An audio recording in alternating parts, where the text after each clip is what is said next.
Alright, y'all, I'm back with another video, and today we're going to talk about, is the Infiniti Q50 reliable? Now, there's two different engines that come in the Infiniti Q50.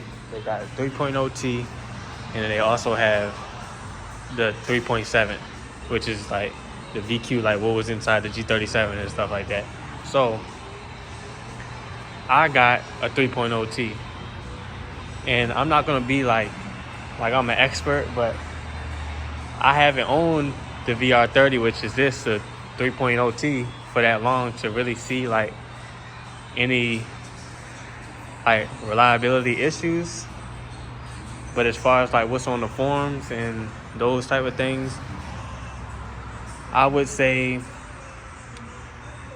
if you was just getting an Infiniti Q50 for the looks and like not performance, or you just wanted like enough performance but not like you don't really want to mod too much, then I would say get a 3.07. I'm geeking.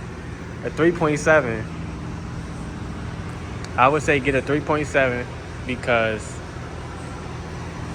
those been around longer. Like, so those are the engine that was inside the G37. So it's more like information out there on them. Now the VR30 is people that love and hate this engine. So I'm just at the car wash right now. But as far as like if you just want the look of a Q50 but more reliable, I would say go with the 3.7 because it's a more like statistics wise, like it's a more reliable engine. Now if you want like the most performance out of your car, which is kind of what I wanted, but also like I also didn't want like an older car, so that's why I got a 3.0T. because if you didn't know, they stopped making the 3.7 in 2015. So for the Q50 it was only around for 2014 and 2015. So I got a 2021, so it was no way that I could have got a 3.7 anyway. But I also wanted a VR30 because I had the 3.7, like I had a G37 like a couple times. I had the coupe, I had the sedan, so I'm already familiar with that engine. I wanted to try something different, so I got the 3.0T. Now, for me, I wanted the performance, so I chose the 3.0T. Now, if something goes wrong, like with it, I already signed myself up for it. So it's about what you want with the car. So I already know what I'm getting myself into if something does go wrong, so I will prepare myself for any incident that does come around. But so far, me owning the car, I haven't had no problems. Like, I haven't had not one problem with the car yet. Like, now I'm not somebody who just beats on the car every day though either, so that also goes into play. Like, I got my moments when I'm smashing on the gas and doing donuts and things like that, but for the most part, like, chill driver every day. Like, I'm just chilling, it's still stopped, so I'm not really going too crazy yet. I'm just breaking it in, getting used to the VR30, figuring things out, or like what I want to do with it. So yeah, the reliability for me has been good so far. I haven't had no problems. I haven't had no lights. I haven't had any incident at all. I haven't been leaking no oil. I check my coolant levels on a day-to-day basis, like, just because all the things I read online. Yeah, I pop the hood every day and look inside, make sure I don't see nothing odd. So yeah, so I would say it's a reliable car if you take care of it. So if you just want a car and you want to beat on it, like a younger audience, maybe like somebody from the ages of, they're getting a first car from like 16 to maybe like 20, I would say get the 3.7 because you're not really gonna know too much about, you know, how to take care of your car yet. And I'm not steering you away from getting the VR30 because I do like this car better than the 3.7. But I started with a 3.7, so I started from somewhere. I didn't just jump into this. So to each their own. I mean, if you jump straight into a 3.0 T, like, it's not bad because I also have a friend that has a 3.0 T, and this was his first car. And we have basically like the same car, same color and everything. I might get his car on the channels soon. And he hasn't had no problems. He had his car for like a year. So, and he's 19. So I would just say it's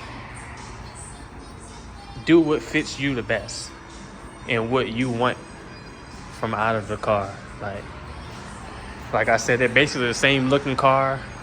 Anything that I can get on this one, like the front grille or anything like this Red Sport front grille, like you can get on the 2014, 2015. Like all of it is inner swappable.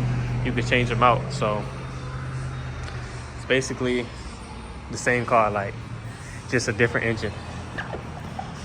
All these damn bugs on the car, like.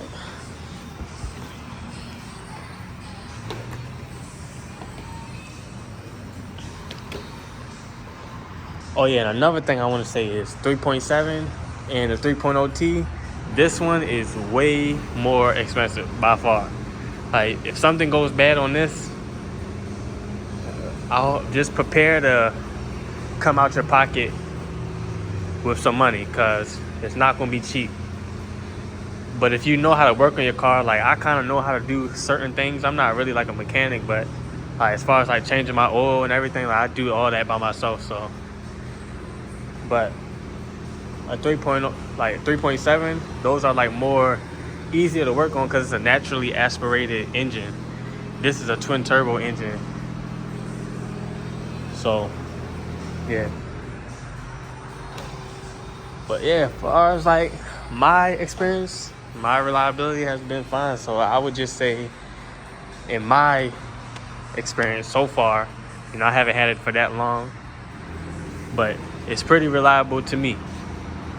I know you can read things online and it will definitely scare you away from getting a 3.0 T, but that's why I broke down what I broke down about 3.7 and a 3.0 T. So to each their own, like I said earlier. So yeah, I just want to make this quick video update basically on how I felt so far owning the car and my thoughts on reliability. And I honestly think that it's more problems with this car than the 3.7. I could say that. But I'm not going to say this is just like a piece of crap.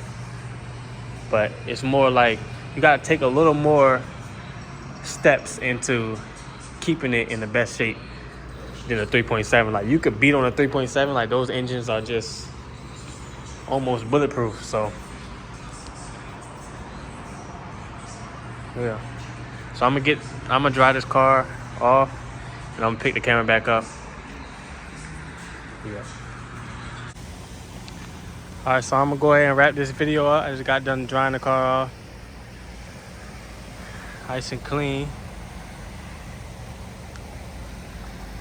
I'm about to go ahead and vacuum out the inside. But yeah, I just wanted to end this video off.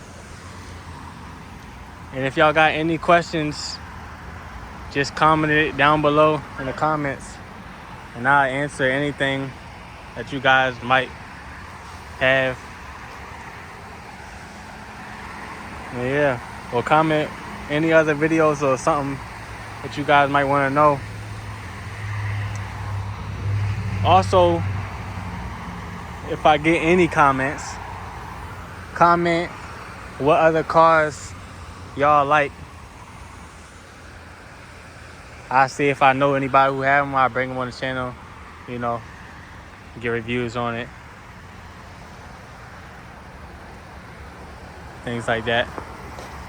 But yeah, I'm out.